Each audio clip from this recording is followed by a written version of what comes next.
Okay, everybody, this is Chris Robinson, Robinson Ag Marketing with today's pre-opening grain and livestock comments for Tuesday the 16th. Some backfilling overnight. These corn, a 4-cent range, but it felt like a 15-cent range, didn't it? We're down a penny and a quarter at 440.5. Novi beans down 8 cents on a 12-cent trading range, 36 to 24. Yesterday, and actually for the past week or so, I've had the key downside supports that we're looking at if we get continued sell pressure, especially for Novi beans. The next downside area I'd be watching is 11.16. If you want those levels, sign up for my letter. I do the homework for you every day. That's what I'd be watching, 11.16 in Novi beans. July wheat up 4.5. Kansas City wheat down 3.5. I'm less and less interested in the overnight trade. It's really kind of meaningless at this point. What matters right now that we're in the growing season, is what happens during the day.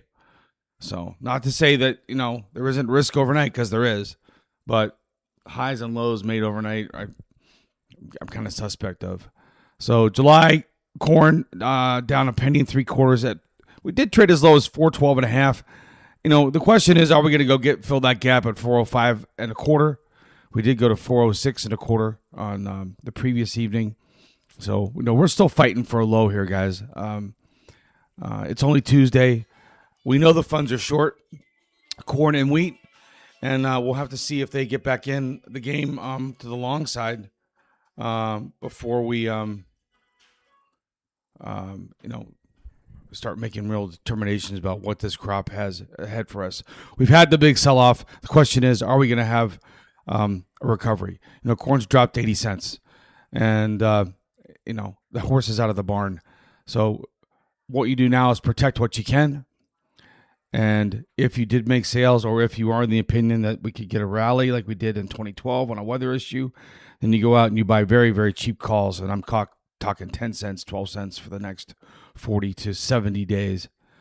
You could spend more, but I think until we get through this acres report on the 30th, a dime makes the most sense. So, and in the feeders and fat cattle, we hit some pretty big resistance yesterday, especially in fat cattle. I want to see if August fats can push above 244. That's a 62% retracement of the last flush. August feeders, again, can we get through 63 and then make a run up at 79, the contract highs? I don't know.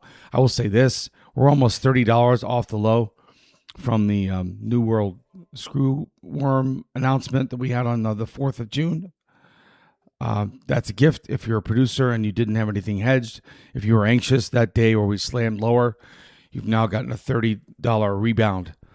So defend that $30 as best you can. And then the hogs are still searching for support down here.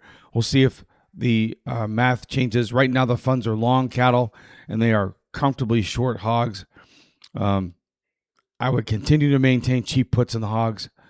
I don't want to call a bottom. However, if you are selling animals into this break, I don't mind going out and spending $1.50 on some cheap calls for the next month or two in case we do get a recovery.